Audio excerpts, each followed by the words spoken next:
예수님의 사람 8번째 시간으로 예수님의 사람, 소망으로 사는 사람 함께 오늘 나누도록 하겠습니다. 여러분, 예수님의 사람이라는 것은 어떤 맥락에선 소망으로 사는 사람이라는 의미입니다. 소망, 듣기만 해도 설레는 단어인데요. 오늘 소망에 대해서 이야기해 보려고 해요. 소망이 영어로 뭐죠? 소망, 호프가 소망이죠. 호프가 소망이죠. 한자로 보면 바소자에 바라볼 망자를 씁니다. 그래서 바라는 바, 이걸 소망이라고 말해요. 바라는 바, 바램, 소원 등을 소망이라고 표현할 수 있다는 거죠. 그렇게 생각하면 사실 소망이 없이 살아가는 사람들은 하나도 없지 않을까 생각해 봅니다. 왜냐하면 세상 사람들도 다 바라는 바가 있기 때문입니다. 모든 인생이 다 바라는 것을 가지고 바라보며 살아간다라고 말할 수 있는 거죠. 그렇게 따지면 세상 사람들에게도 소망이 있습니다. 그런데 문제는 무엇을 바라보는가에 있는 거죠. 세상 사람들도 무언가를 바라보며 산답니다. 그런데 성경은 세상의 바라봄은, 세상의 바램은 허무한 것이다라고 말씀해요. 돈도 있고 명예도 있고 지위도 있고 건강도 있고 다 중요한 것이라고 할 수 있지만 사실 가만히 들여다보면 이 모든 것은 다 사라져 버릴 것들입니다.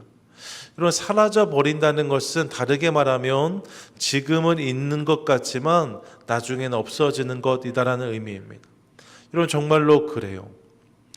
예수님의 사람이란 이 책을 들여다보면 여기서 한 할아버지의 이야기가 등장하는 제가 되게 인상적으로 읽었던 내용입니다. 상수란 이름의 할아버지였는데 이분이 어렸을 때 누가 노란 고무신을 선물하셨다는 거예요. 저만 해도 고무신 시대가 아니니까 노란 고무신 별로 느낌이 없는데요. 아마 그 당시에는 아주 귀한 고무신이었던 것 같습니다. 그래서 이 상수란 아이가 그 고무신을 신고 다니지 못하고 들고 다녔다는 거죠. 그러다가 얼룩이 좀 묻게 되어서 집에 오는 길에 냇가에 앉아서 이 고무신을 닦기 시작했는데 고무신을 닦다가 고무신 한 짝이 물에 휩쓸려 내려가기 시작한 거예요. 상상해 보실 수 있겠죠. 어린 나이에 그 노란 고무신이 너무나 소중한데 그게 둥둥둥 떠내려서 휩쓸려 내려가니까요. 이 소년이 고무신을 쫓아서 달려가기 시작합니다. 한참을 달려가도 따라잡지를 못하는데 계속해서 고무신을 밟으면서 내려가고 더 내려간 거죠. 그렇게 하다가 결국 이 냇가가 큰 강을 만나게 되었는데 계속 고무신을 쫓다 보니까 한참을 가서 길을 잃어버리게 되었다는 거예요. 졸지에 고아가 돼버린 거죠. 집에 돌아갈 수가 없게 되었답니다. 그렇게 해서 그렇게 고아가 되어서 수십 년을 살게 된 거예요. 나중에 TV는 사랑을 싣고 같은 그런 TV 프로그램에서 잃어버린 가족을 찾아주는 프로그램이 있었는데 거기 나와서 그 사연을 소개하게 되었다고. 그 사연을 듣고 누군가가 우리 동생 이야기인데 해서 와서 만나게 되었다는 거죠. 수십 년이 지난 다음에 만남입니다. 만나서 보니까 어머니는 일찍이 본인이 집을 떠난 다음에 얼마 안 돼서 어머니 돌아가셨고 아버지는 치매에 걸리셔서 사람을 다 알아보지 못하는 상황이 돼버렸습니다. 형제들도 다 늙어서 이제 다 할아버지가 돼버렸어요. 그런 세월의 회한을 느끼면서 우는 상수란 이름의 할아버지를 본 적이 있다라고 책엔 기록하고 있습니다. 그런 일이 있을 수 있는 거죠. 세상에서 가만 보면 여러분 이것은 상수 할아버지만의 이야기가 아니라 떠내려가는 고무신을 쫓아가는 사람들이 얼마나 많이 있는지 모릅니다. 지금은 그게 가장 중요해 보여서 지금은 그게 없으면 안 될 것 같아서 쫓아 달려가는 거죠. 하지만 시간이 지나고 보면 아무것도 아닌 그것을 쫓는 사람이 얼마든지 있을 수 있다는 거예요. 그렇게 세상 소망은 따지고 보면 가짜 소망이라고도 말할 수 있습니다. 여러분 세상에 있는 것은 다 변하니까요. 언젠간 사라지니까 그것이 우리 삶 가운데 영원한 기쁨을 주지 못해요. 소망처럼 보이지만 소망이 아닌 것들이라는 거죠. 그러면 무엇이 진짜 소망인가? 진짜 소망은요, 사라지지 않는 것, 변하지 않는 것, 영원한 것을 통해서 주어지는 소망이 진짜 소망입니다. 지금도 그렇게 생각하지만 그때 가서 거기서 보아도 여전히 그런 것을 바라보는 것, 이게 진짜 소망이라고 할 수 있어요. 그래서 성경을 보면 소망이란 단어가 헬라어로 뭐라고 쓰여요? 엘피스가 소망입니다. 그런데 이 엘피스란 단어를 호프라고 번역해 놓았는데 사실 호프란 단어만으로 번역하기에는 아쉬움이 있습니다. 왜냐하면 성경에서 이 엘피스란 단어가 사용될 땐 말입니다. 되게 종말론적인 성취와 연결되어져 있기 때문입니다. 무슨 말이냐면 이 엘피스란 단어는 언제 사용되는가? 하나님의 응답하실 그때, 하나님께서 결국 임하실 그때, 하나님의 날, 구원의 날을 바라보는 모습을 설명할 때 엘피스란 단어를 사용한다는 거예요. 그러니까 성경이 말하는 소망은 그냥 막연히 내일을 바라보는 것이 아니라 하나님께서 보여주신 것, 하나님께서 약속하신 것, 주님께서 우리 마음 가운데 심어두신 것을 기대하고 바라는 마음, 이걸 소망이라고 말할 수 있습니다. 그래서 소망은 하나님이 주시는 마음이라고 설명할 수 있어요. 하나님이 내 안에 주시는 마음, 이게 소망인 거죠. 예수님의 사람은 어떤 사람인가? 바로 이 소망으로 살아가는 사람들입니다. 믿으십니까? 아멘. 여러분, 하나님께서 나에게 약속하신 것, 하나님께서 내 마음 가운데 이미 심어두신 것, 그것을 믿고 바라며 달려가는 인생, 소망으로 사는 사람이라고 말할 수 있습니다. 소망에 대해서 말하고 있는데요, 우리가 진짜 소망을 주목하려면 실제적으로 들어와 생각해 보면 먼저 죽음을 생각해 볼 필요가 있습니다. 왜냐하면 죽음을 생각할 때 진짜를 깨닫게 되기 때문입니다. 많은 사람들이 죽음에 대해서 말하는 것을 회피하려고 해요. 왜냐하면 어려운 주제이기 때문에 그렇습니다. 썩 내키지 않는 주제입니다. 다른 사람들의 죽음을 볼 때는 많이 있지만 내 죽음을 생각하려고 하면 사실 그것이 쉽지 않은 거지요. 하지만 죽음을 직시할 줄 알아야 됩니다. 왜냐하면 죽음을 직시할 때 정말 소중한 것이 무엇인지를 깨닫게 되기 때문입니다. 여러분, 우리가 가장 소중한 것을 깨달을 때는 언제나 죽음을 마주할 때입니다. 죽음 앞에 진짜가 드러나요. 혹시 유언장 써보셨는지 모르겠습니다. 저도 유언장 몇 번 써봤습니다. 이 예수님의 사랑 훈련 교제할 때도 제가 가르쳐야 되니까 여러 번 썼고요. 교회 수련회 가든지 청년들 데리고 어디 가면 유언장 한번 써보라고 한 기억들이 여러 번 있습니다. 장난처럼 쓰는 유언장이 없는데 이렇게 교회에서 프로그램 하면서 젊은이들에게 유언장 써보려고 써보라고 말해도 말입니다. 그 유언장 내용을 보면 여러분 절대로 그 내용이 가볍지 않습니다. 죽음을 상정하고 쓴 기록은 항상 그래요. 대부분 그 내용에는 미안하다와 사랑한다는 표현들이 많이 담겨 있죠. 여러분 이렇게 소소한 농담이나 이런 게 들어갈 틈이 없습니다. 사족을 담을 공간이 없습니다. 왜냐하면 죽음 앞에서는 가장 중요한 것들을 바라보게 되기 때문입니다. 가장 소중한 사람들에 대한 고백, 가장 소중한 것들에 대한 기억이 유언장에 담기는 거죠. 여러분, 죽음 앞에서는 소중한 것을 생각하게 되어져 있습니다. 그렇게 생각하면 죽음을 바라볼 때 비로소 소망의 눈이 떠진다는 사실을 깨닫습니다. 죽음을 마주해야 소망의 눈이 제대로 열릴 수 있다는 거예요. 놀라운 역설이라고 할 수 있죠. 죽음을 마주하면 진짜 소망을 만나게 됩니다. 그리고 여러분, 그렇게 진짜 소망이 열리면서 우리가 주목하게 되는 것이 있는데 그것이 무엇인가? 바로 하나님 나라 천국입니다. 결국 우리의 소망, 여러 가지를 가지고 소망으로 살아갈 수 있는데 우리 소망의 가장 근본적인 뿌리는 어디에 있을까? 천국에 있다는 것을 깨닫게 되어져요. 그래서 성도에게는 죽음도 복인 거죠. 왜냐하면 천국이 입이 되어 있기 때문입니다. 많이 들어보신 이야기일 거예요. 천국 가고 싶은 분들 다 손 들어 보십시오. 다 손을 들었는데 지금 당장 가고 싶은 분 일어나 보십시오. 아무도 안 일어났다는 거잖아요. 이런 모습을 천국에 대한 막연한 소망의 모습이라고 말할 수 있을 것 같습니다. 천국을 막연하게 소망하면 이런 모습을 보일 수밖에 없어요. 하지만 이 막연함이 진짜가 되면 천국에 대한 설렘과 기대는 내 삶이 됩니다. 진짜를 바라보며 살아가는 인생이 소망의 인생이라고 말할 수 있는데, 하나님께서 우리 가운데 주신 진짜 영원한 가치 중 하나가 천국이고, 그 천국을 진짜로 바라보는 사람이 소망으로 살아가는 사람들이라는 거죠. 그냥 막연한 기대가 아니라 이 천국에 대한 실제적인 소망을 가지고 우린 살아가야 된다는 거예요. 함께 읽었던 본문을 보세요. 이 본문에서 그런 모습을 확인할 수 있는데, 마태복음 13장 44절입니다. 같이 한번 읽겠습니다. 시작.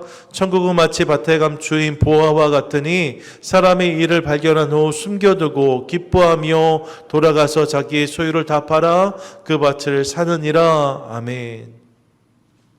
밭에 감추인 보화를 발견한 사람, 그는 자신의 모든 소유를 다 팔아서 그 밭을 샀다라고 말씀합니다. 여러분, 이 사람이 이 소유를 팔고 처리하는 과정에서 말입니다.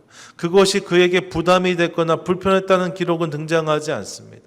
자신의 모든 소유를 파는 과정에서 망설였거나 후회했다는 이야기도 등장하지 않습니다. 기꺼이 모든 것을 다 팔아 그 밭을 샀다라고 말씀해요. 어떻게 이럴 수 있는가? 이건 분명하지요. 보화의 실체를 보았기 때문입니다. 진짜 보화를 만난 거예요. 그러면 자신의 모든 것을 능히 팔 수 있는 사람이 된다라고 말씀하시는 거죠. 예수님을 영접한 사람들은 밭에 감추인 보화를 발견한 사람들입니다. 그래서 그 보화로 인해 기꺼이 그 길을 선택하고 걸어가는 사람들, 그들이 예수 그리스도의 사람들인 거죠. 이를 기억할 수 있기를 소망합니다. 여러분, 그 보화가 이 길에 있기 때문에 기꺼이 이 길을 가는 거예요. 억지로가 아닙니다. 부담스럽게가 아닙니다. 기꺼이 그 길을 가는 사람들, 그들이 성도라는 거죠.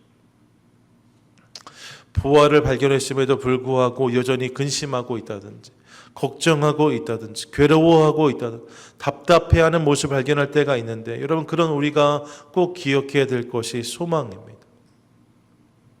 소망의 눈이 열리면 변죽을 울렸던 모든 것은 사라집니다. 그리고 진짜를 위해 달려가게 되는 거죠.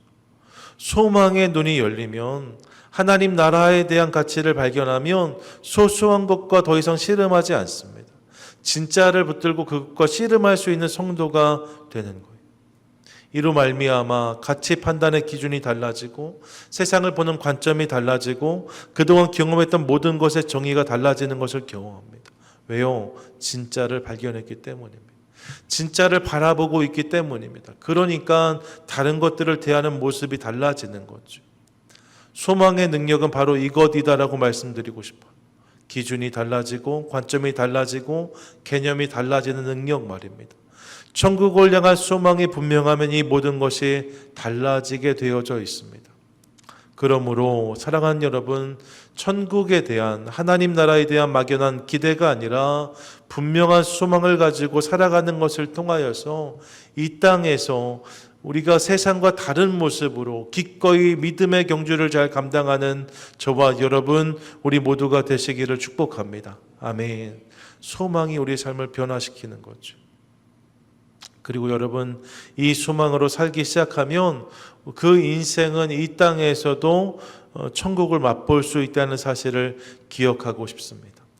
천국에 대한 소망이 진짜가 되면 여러분, 우리가 나중에 가는 하나님 나라를 넘어서 이 땅에서도 그 나라를 누릴 수 있다는 거예요. 여러분, 생각해 보세요. 앞서 말씀드렸던 자신의 소유를 다 팔았던 그 사람 말입니다. 밭을 샀던 그 사람의 기쁨이 언제부터 시작되었을까? 본문을 다시 기억해 보세요. 그 사람의 기쁨은 어디에서 시작되었습니까? 보화를 발견하고 돌아가서 모든 소유를 다 팔 때까지는 아무런 기쁨이 없다가 간신히 그 밭을 산 다음에 그 보화를 소유했을 때 비로소 기뻐했다. 성경은 그렇게 말씀하지 않습니다. 그럼 뭐라고 말씀해요? 이렇게 말씀합니다. 보화와 같으니 사람이 이를 발견한 후 숨겨두고 기뻐하며 돌아가서라고 말해요. 여러분, 아직 그 밭의 보화가 내 것이 되지도 않았습니다. 그 밭을 사지도 못했습니다. 아직 아무 일도 시작되지 않았습니다. 그런데 보화를 발견하고 나서 돌아가는 순간부터 그의 마음 가운데 기쁨이 넘쳤다라고 말씀하고 있는 거예요. 보화를 발견한 바로 그 순간부터 이후 돌아가서 그 밭을 사기 위해 자신의 모든 것을 다 팔아 밭살 준비를 하는 모든 시간과 모든 과정 가운데 그의 마음 가운데 기쁨이 있었다는 거죠.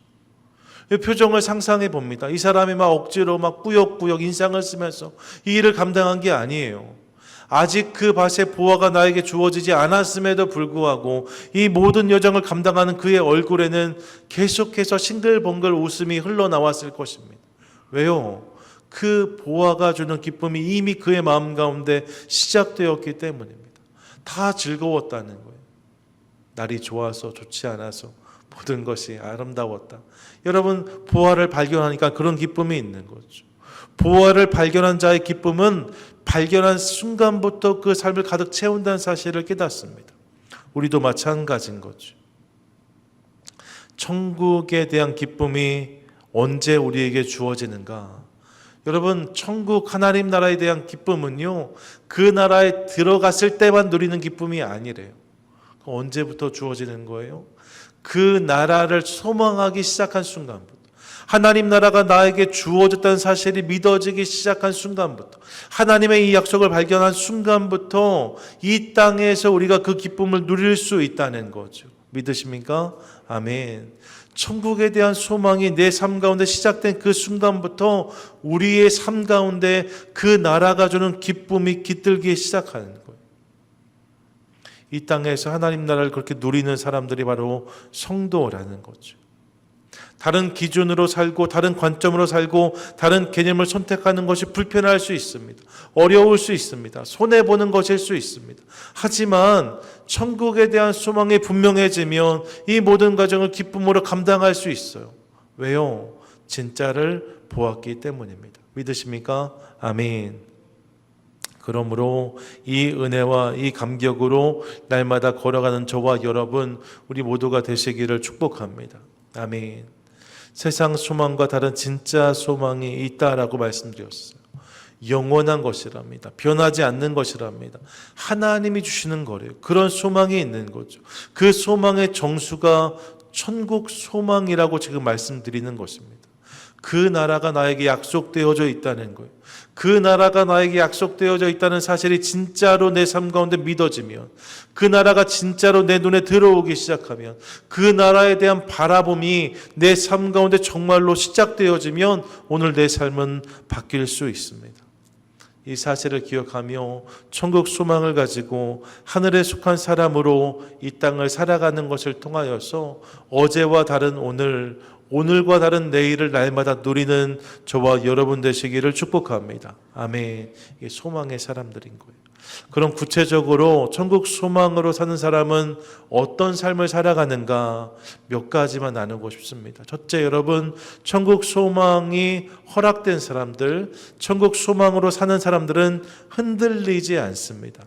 고린도전서 15장 58절인데 같이 한번 읽습니다. 시작. 그러므로 내 사랑하는 형제들아, 견실하며 흔들리지 말고 항상 주의 일에 더욱 힘쓰는 자들이 되라. 이는 너희 수고가 주 안에서 헛되지 않은 줄 알미라. 아멘. 주님이 주신 소망이 분명하면, 그래서 내가 오늘 이 땅에서 수고하고 애쓰는 것들 말입니다, 신앙의 여정이 헛되지 않은 것을 알게 되어지면 이 땅에서 흔들리지 않을 수 있다라고 본문은 말씀하고 있어요. 너희의 수고가 주 안에서 헛되지 않은 줄 알미라. 아직 경험하지 못했답니다. 하지만 분명히 그렇다는 거예요. 우리의 수고가 헛되지 않다는 것은 우리의 모든 수고가, 우리가 믿음으로 걷는 모든 여정이 하나님 나라에 쌓이는 것이 된다는 믿음, 소망이 그에게 담겨지는 거죠. 그러면 흔들리지 않을 수 있다고 말하는 거예요. 여러분, 소망이 분명하면 흔들리지 않을 수 있습니다. 두 번째로 소망이 분명하면 고난도 넉넉히 감당할 수 있다고 또한 말씀합니다. 로마서 5장 3절과 4절인데 같이 한번 읽습니다. 시작. 다만 이뿐 아니라 우리가 환난 중에도 즐거워하나니 이는 환난은 인내를, 인내는 연단을, 연단은 소망을 이루는 줄 알미로다. 아멘. 환난 중에도 즐거워할 수 있답니다. 여러분, 고난을 넘어서 엄청난 환난을 만나도 즐거워할 수 있다라고 말해요. 왜요? 궁극적으로 그 모든 것을 통해서 소망이 이루어진다는 것을 알기 때문입니다. 소망이 분명하면, 소망이 확실하면 그래서 어려움도 감당할 수 있어요. 군에 가면 첫날부터 병사들이 무엇을 셈하기 시작합니까? 제대 날짜를 셈하기 시작해요. 저만 해도 2년 2개월 군생활 했거든요. 그러니까 며칠 될까요? 한 800일 조금 넘게 군생활 했던 것 같습니다. 훈련병 때, 이등병 때 자대 가면 고참들이 물어봐요. 너 제대 며칠 남았냐? 근데 여러분 좀 이렇게 약은 훈련병들은 모르겠습니다 라고 답하거든요. 근데 그렇지 않은 훈련병들은 막 말해요. 812일 남았습니다. 그럼 막 그걸 세고 앉아 있냐고 엄청 꾸지람 받습니다. 그러면서 그 철모를 눈에 씌우고 캄캄합니다. 그게 네 군생활이다 이렇게 말하거든요. 말하지 않아도 실은 다 세고 있어요. 제대 날짜가 분명히 있으니까 그 날짜를 세면서 고난을 이겨가는 거죠. 훈련이 아무리 힘들어도 제대 날짜가 분명하면 그거 그냥 감당할 수 있습니다. 가끔씩 그런 생각해봐요. 제대 날짜가 분명하지 않은 군 생활이 있다면 여러분 얼마나 어렵겠어요. 군대 갔는데 언제 제대할지 몰라요. 어마어마한 훈련을 받고 있는데 언제 제대시켜줄지 몰라요. 여러분 모르긴 몰라도 반은 탈영할걸요. 감당하기 어려운 거예요. 제대 날짜가 분명하면 훈련을 감당할 수 있는 거죠. 로마서 8장 18절입니다. 함께 읽습니다. 시작. 생각하건대 현재의 고난은 장차 우리에게 나타날 영광과 비교할 수 없도다. 아멘. 여러분 오늘의 고난과 비교할 수 없는 영광을 깨달은 사람은 그 고난을 감당할 수 있답니다. 오늘 우리가 감당하는 모든 수고와 고난도 결국 이 모든 것 끝에 하나님의 영광이 있다는 사실이 믿어지면 그것을 넉넉히 감당할 수 있다는 것. 하나님의 영광에 대한 소망이 분명할 때 현재의 고난을 넉넉히 감당할 수 있다는 거죠. 이 사실을 기억하고 싶습니다. 셋째로 소망이 분명하면 세상 욕심을 이길 수 있습니다. 히브리서 11장 보시면 24절에서 믿음으로 모세는 이라고 말해요. 모세에 대한 이야기를 해가다가 26절에 이렇게 기록하는데 함께 읽습니다. 시작. 그리스도를 위하여 받는 수모를 애굽의 모든 보화보다 더 큰 재물로 여겼으니 이는 상 주심을 바라봄이라. 아멘. 여러분 모세가 애굽에서 왕자로 있었잖아요. 누릴 수 있는 게 많지 않았습니까? 하지만 상 주시는 하나님, 그분이 허락하실 상에 대한 소망이 분명하니 애굽의 모든 보화를 뒤로하고 하나님 말씀을 따라갔다라고 말씀하고 있어요. 그리스도를 위하여 받는 수모가 애굽의 모든 보화보다 더 큰 재물이란 고백이 그에게 있었다 말하는 거죠. 여러분 하늘의 상급을 쌓는 방법을 아는 사람은 이 땅의 것에 집착하지 않을 수 있습니다. 하늘에 쌓이는 상급을 바라보는 사람은 이 땅의 것을 붙잡느라고 엉뚱한 일에 인생을 허비하지 않습니다. 예, 소망이 분명하면 세상 욕심을 이길 수 있어요. 네 번째로 소망이 분명하면 이 땅에서 불평과 불만도 거절할 수 있습니다. 민수기 14장 8절인데 같이 한번 읽습니다. 시작. 여호와께 소리를 기뻐하시면 우리를 그 땅으로 인도하여 들으시고 그 땅을 우리에게 주시리라. 이는 과연 젖과 꿀이 흐르는 땅이니라. 아멘. 여러분 여호수아와 갈렙의 이야기잖아요. 그들은 불평하지 않고 이렇게 말했답니다. 다른 정탐꾼들과 이스라엘 백성들과 다른 고백을 했대요. 이유가 어디 있는가? 여러분 다른 정탐꾼들과 이스라엘 백성들은 그들의 고백의 주어가 우리인 것을 깨닫습니다. 우리는 그 땅을 차지할 수 없다. 우리는 그렇게 강하지 않다. 우리는 메뚜기와 같다라고 말했던 사람들이 그들이었어요. 하지만 여호수아와 갈렙은 그 땅을 우리에게 주실 여호와를 바라봤습니다. 아직이에요. 아직 주어지지 않았습니다. 하지만 소망의 눈으로 하나님의 약속을 붙잡은 거예요.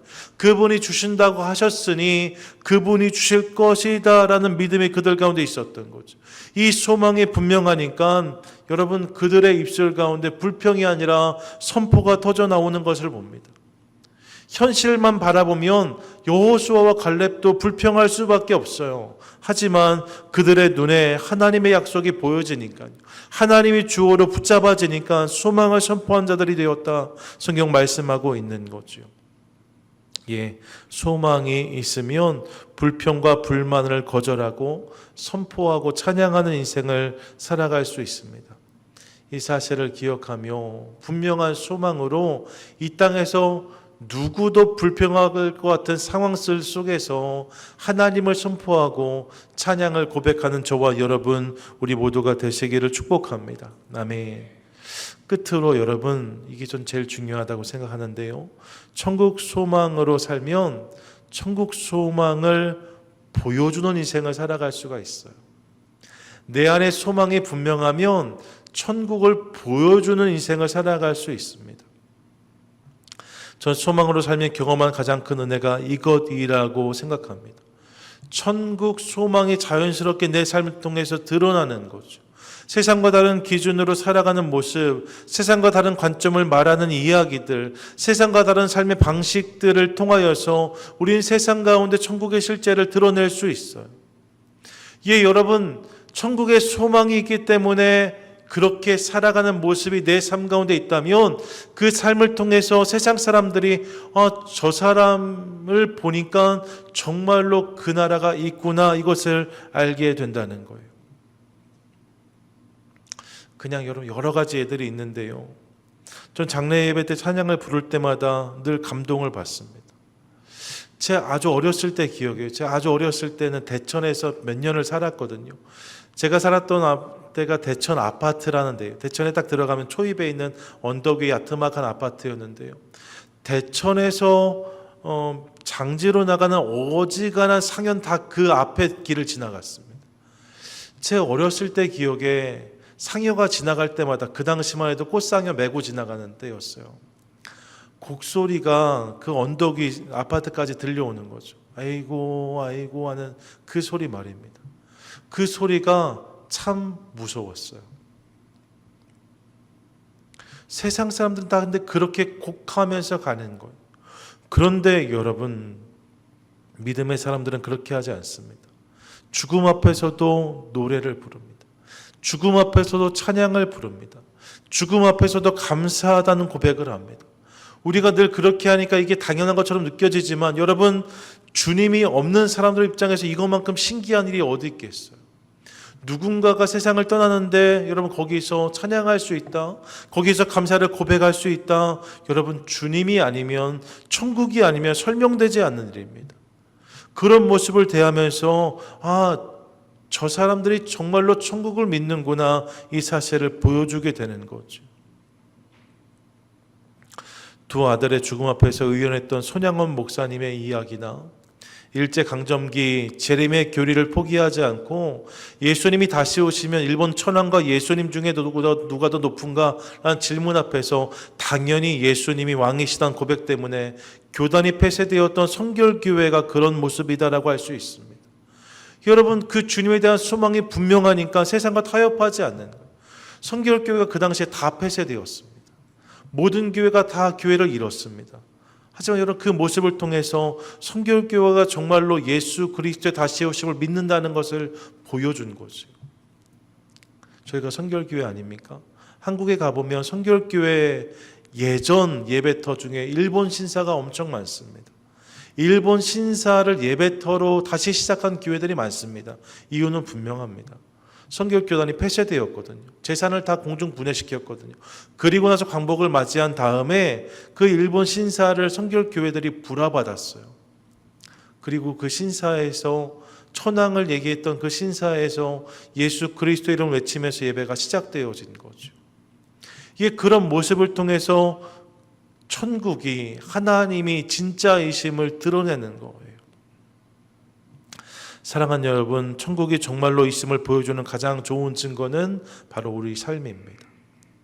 제 아무리 화려하고 유려하게 설명해도 보여지지 않고 믿어지지 않는 그 나라를 우리가 내 삶으로 살아내기 시작할 때 세상은 천국이 정말로 있음을, 하나님의 약속이 정말로 있음을, 그분이 정말로 다시 오신다는 사실을 깨닫게 될 줄로 믿습니다. 그러므로 이를 기억하며 천국이 있음을 보여주는 인생을 살아가는 저와 여러분, 우리 모두가 되시기를 축복합니다. 진짜 소망으로 사는 것을 통하여서 천국을 드러내는 거예요. 여러분, 반대로 생각하면 우리가 천국을 말하지만 우리의 삶이 천국이 없는 것 같으면, 우리의 삶에서 소망의 흔적을 찾아볼 수 없으면 우리 주변의 사람들도 세상도 천국을 만날 수 없는 거예요. 이 사실을 기억하며 천국 소망을 바라보고 누리는 것을 통하여서 날마다 그 나라를 보여주는 복된 인생을 살아가는 저와 여러분, 우리 모두가 되시기를 축복합니다. 아멘. 정리하시지요. 오늘 소망의 사람을 함께 나누었습니다. 여러분, 성경은 변하고 바뀌는 것을 바라보는 것은 가짜라고 말합니다. 영원히 변하지 않는 진짜 소망을 가지고 살아가야 된다라고 말씀해요. 엘피스, 진짜 소망으로 살라는 거죠. 진짜 소망은 어디에만 있는가? 하나님께만 있습니다. 그분이 영원하시기 때문에. 그분이 우리 가운데 소망의 뿌리로 허락하신 것이 천국입니다. 하나님 나라 말입니다. 그 나라를 소망하는 사람은 다른 인생을 산다라고 말씀하고 있어요. 바라기는 이 사실을 기억하며 날마다 우리의 소망을 그 나라에 그분께 두는 것을 통하여서 이 땅에서 천국을 누리는 복된 인생을 살아가는 저와 여러분, 소망의 성도 다 되시기를 주님의 이름으로 간절히 축원드립니다. 아멘.